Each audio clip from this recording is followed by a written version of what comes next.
मेरे प्यारे बच्चे, बहुत सी खुशियाँ तुम्हारे जीवन में आ रही है।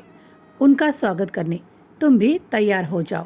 तुमने कई बार मेहनत की है और कई बार मुझसे प्रार्थना भी की है कि बाबा, अब ये दुख सह नहीं पाता हूँ, अब ये कष्टों को सह नहीं पाता हूँ, तो अभी सबूरी रखो। तुम्हारे लिए वो भेजा जा रहा है जिन्हें तुम चमत्कार कहते हो। हाँ, तुम्हारे जीवन में भी चमत्कार होंगे। अब साईं को तुम अपनी ओर से धन्यवाद भी करोगे और उस ईश्वर को भी धन्यवाद करोगे। अब तुम्हारे जीवन का वो समय शुरू होगा कि तुम्हें एक एक खुशी प्राप्त होगी, जिसके लिए तुम अब तक तरसे हो। अब तक तुमने जिसके लिए प्रार्थना की है, वो सब खुशियाँ तुम्हारे झोली में दे रहा हूँ, उन्हें स्वीकार करो। तुमने जो व्रतों का संकल्प लिया था, अब वो व्रत पूरे हो चुके। अब तुम्हें फल प्राप्ति की आवश्यकता है, इसीलिए तुम्हें फल के स्वरूप वो सब प्राप्त होगा, वो सब आशीर्वाद प्राप्त होंगे जिसके तुम हकदार हो।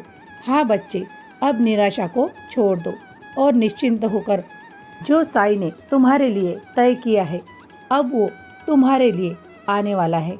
हाँ, वो नियोजन जो साईं और ईश्वर ने तुम्हारे लिए किया है, वो अब तुम तक भेजा जाएगा और तुम उन खुशियों को पालोगे। अगर इस वक्त तुम्हारे मन में कोई भी दुविधा हो तो इसी वक्त साईं के चरणों में रख दो और निश्चिंत रहो। साईं साईं जपा करो। 11 वचनों को जिस तरह पढ़ते हो उसी तरह पढ़ा करो। और अगर तुम चरित्र पढ़ना चाहते हो तो चरित्र भी पढ़ा करो। तुमने जो व्रत रखा है वो अब सफल हो चुका है। बच्चे, अब चिंता करने की कोई आवश्यकता ही नहीं। तुमने व्रतों के दौरान भी तुम भूखे नहीं रहे, यही मेरी बात को तुमने माना है और मैं उससे भी प्रसन्न हूँ। और तुमने अन्नदान भी किया है, मैं उसका भी स्वीकार करता हूँ। तुम्हारे अच्छे कर्मों द्वारा तुम मुझे प्राप्त कर रहे हो और यही सबसे अच्छी बात है। जो कोई बच्चा साईं की बातों को मानता है वो तो साईं का प्यारा ही होता है ना। हाँ बच्चे, तुम मेरे वो लाडले बच्चे हो जिससे मैं स्नेह करता हूँ और अगर तुम्हें कोई समस्या हो तो उसे हटाने के लिए तुम्हारा बाबा तत्पर है। कोई चिंता मत करो। तुम्हें जिस बात का इंतज़ार है, अब वो समय आ रहा है।